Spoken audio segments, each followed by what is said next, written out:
Okay, good morning. So today I'm just going to quickly go over some steps and ideas that you might want to use as you are developing some high quality assessments with curriculum work. So I always like to begin with who I am. My name is Shauna Stefanchik.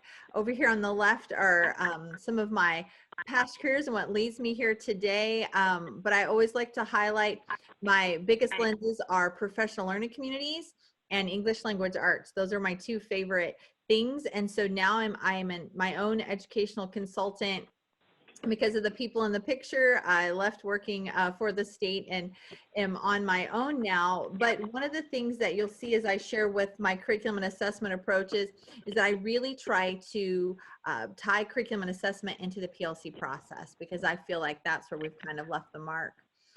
So today I wanted to share with you, I tried to consolidate it into 5 steps of how you could create high quality assessment. And so here are the steps that I'll briefly be going over today. One is this concept of building effective efficacy around high quality assessment components. Second is reviewing priority standard pacing within your curriculum. You need to have that in place, especially in regards to the new recommended priority standards from the state. And once you know those, then you are ready to begin creating assessments. And on step 3, I'm going to talk with you about how you can anchor your assessment teams into the clarity and rigor of the standards by using some state tools and maybe some things that you've created. How you'll need to anchor your team and making sure they check the items and DOK types. And then last, this concept of how do we incorporate these high quality assessments into our PLC practices so that they can really impact our instruction. So number 1, how do we build collective understanding of quality assessments?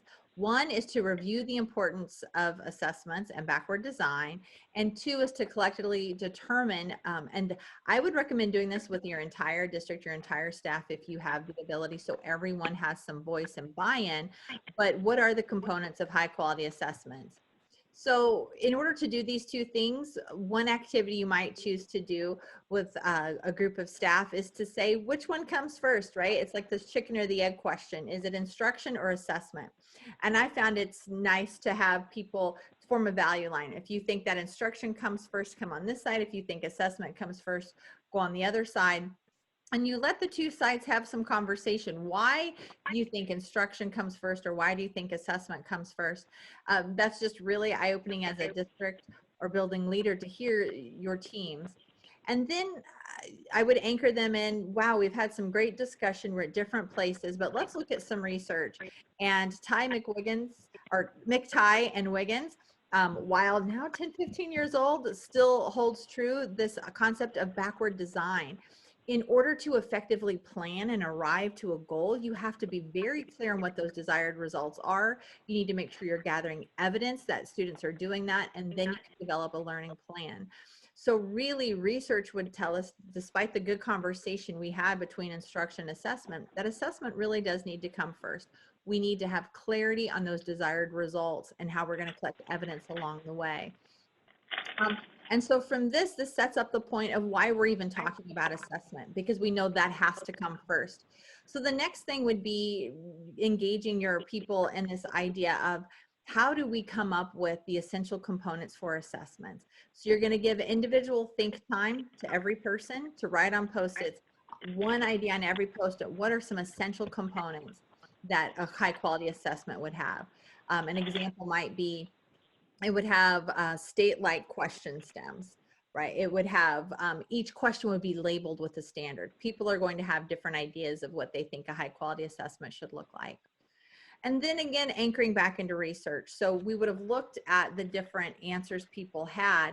And then I got this from the teaching and learning. What does research say? And here are 5 things that they say good assessment should have. Some content validity. They need to be reliable, fair, be engaging and motivating to students, and they need to have relevance. And so then the next step is helping people take what they wrote on Post-its and label them within one of these 5 categories.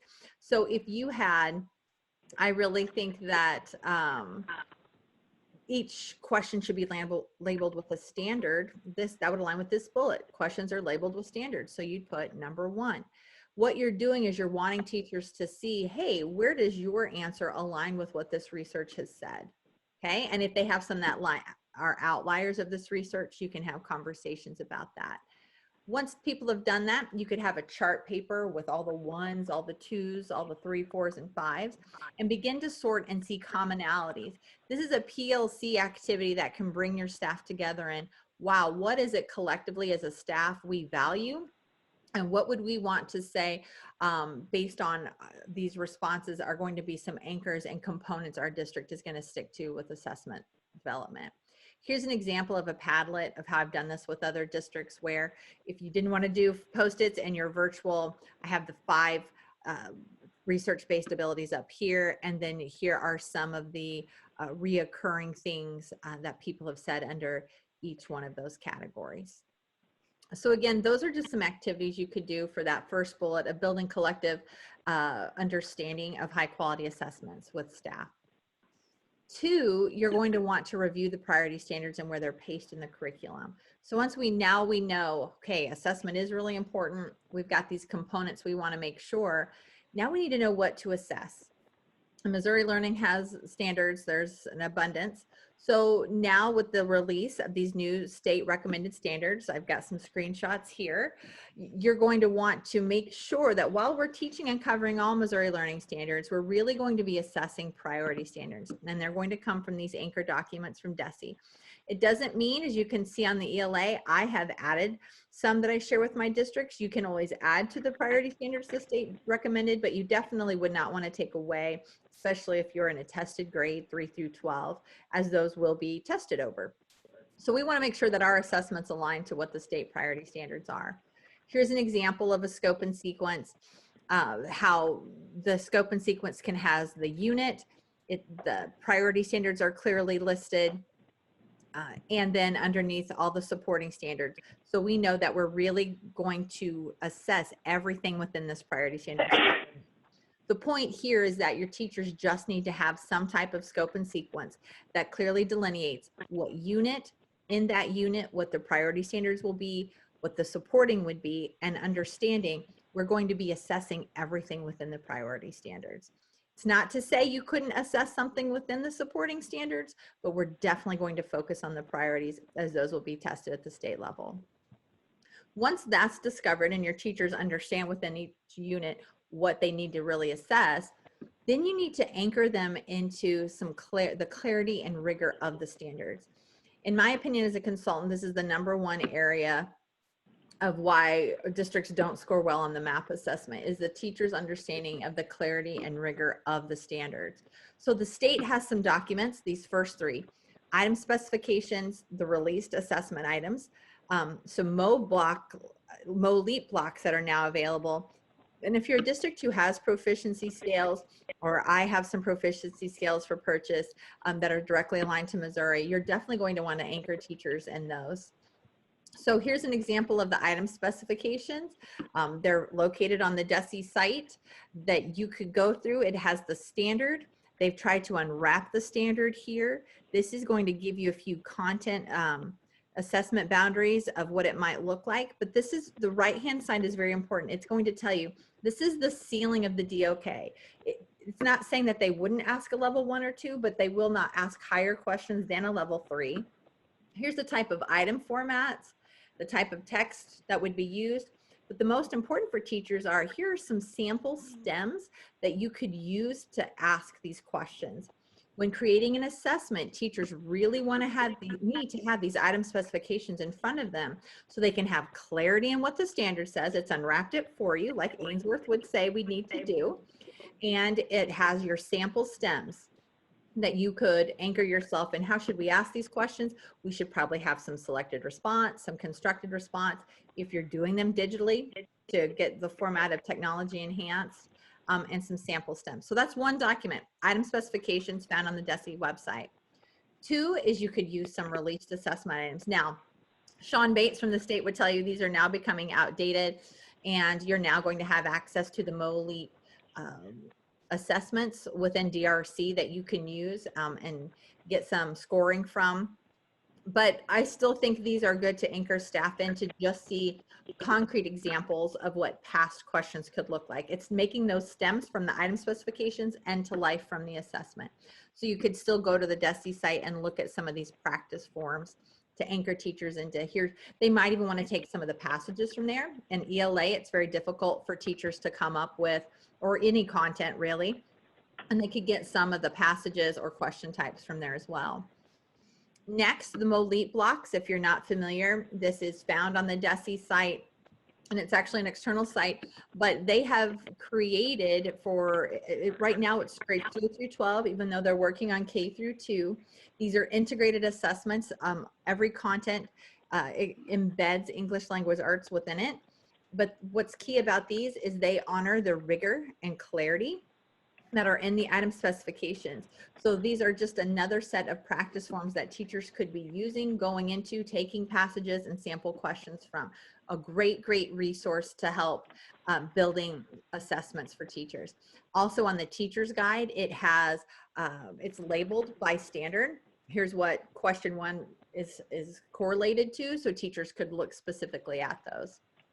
And last, if you're a district who has proficiency scales, or if you're a district you know, that is interested in making them, proficiency scales are a huge way to help you with assessment. Here's an example of one that I saw through my company, where we've taken the vocabulary, so teachers know within drawing conclusions for grade 4, here's all the vocabulary students would need to know. It goes a bit deeper in that unwrapping, right? What do we mean when we say citing textual evidence? What do we mean when we mean an inference?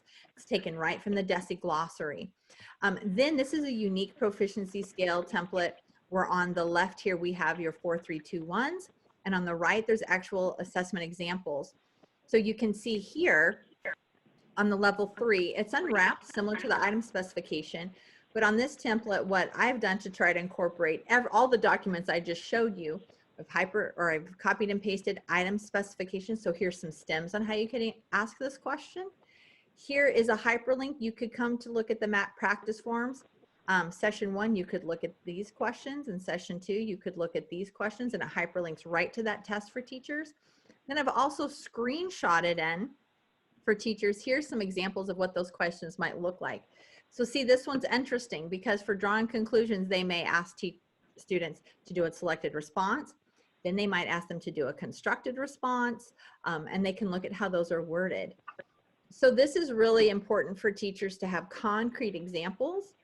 But this proficiency scale is an example of how you can take all of those things together and put it at a one-stop shop for teachers, so they have real clarity on what the assessment question should be asking and what proficiency looks like.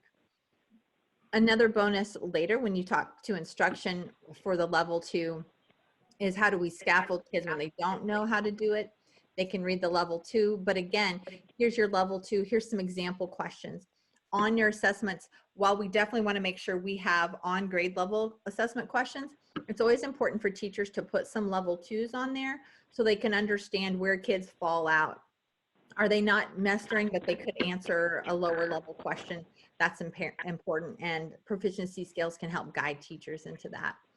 Another thing is vertical progressions. It's just an example if you have those, again, with the vocabulary, and to see how the standards develop can be helpful for teachers to understand how to make scaffolded assessments. And number 4, you want to help teachers check the item format and DOK types. So again, anchoring them back into this item spec of looking at the DOK ceilings, and are we really doing varied assessment formats? We know that 2 things throw students off. 1, they don't know the content, or 2, it's asked in a different way. In math, this is especially a problem. If you're someone who's using a great resource like Eureka or Engage in New York, those problems are set up differently and a lot of times horizontally, because conceptually that's a great way to teach math, but on the math assessment, things are asked vertically, or they use different vocabulary. So we need to make sure we close that gap for students, and we're giving them opportunities during every one of our unit assessments to be exposed to map-like language, so it will help them in that transference. And last, you want to make sure that you're incorporating these high quality assessments you create into your PLCs. So you're going to want to think about, how are you creating protocols to use? For example, can they take the assessment as a team prior to teaching the unit? Do they calibrate their scoring? And in bold, here is just an example of a simple protocol that teams would follow to help them make sure that they are really solid once they have high quality assessments in the clarity and rigor of what their kids are being asked to do. They calibrate as a team on that rigor. They talk about how they would answer it and how they would score that. And then they can begin to collaborate on great instructional strategies that they would use collectively to teach those things. They would teach it. Now we're doing a mini data cycle here where they give the assessment, grade it again, and then give feedback. Is there anything we need to change on this assessment based on what we're seeing? Sometimes we don't ask the question well. Sometimes students are missing a certain problem. So they can begin to have some data conversations here in response to their assessment. So in review, the 5 steps, you're going to build collective efficacy around what high quality assessments and build the need for why we should have them in place. You're going to look at those state recommended priority standards to identify when and where are we going to test those. You're going to use this number 3 and anchor them on the clarity and rigor of the standards by using some of these documents. You're going to make sure that the item format and DOK align with state assessments. And then you're going to figure out how to incorporate those assessments into PLC practices. So in review, I have some products if you're wanting to fast track this. I already have customizable ELA math scope and sequences available. Some are customized to specific resources already, but they can be customized to whatever resource, Wonders, a collaborative classroom, anything that you're using. But also I have for purchase some K-8 vertical progressions and ELA proficiency scales like I showed in the slide, where I take all of those documents and I put them together for your teachers so they can use them to easily make high quality rigorous assessments, and later they can use them to teach instructional strategies. So it's the only Missouri aligned resource out there that just kind of brings all that together for you. And if you're interested in anything you saw here today, I could also help you with individual consulting in curriculum and assessment, or in how to incorporate some of those practices and protocols into your district. So thank you for joining today. I hope that these steps are helpful and that your teachers and district are ready to make high quality assessments so that you can expose all students to the rigor and guaranteeing a viable curriculum in Missouri. Thank you.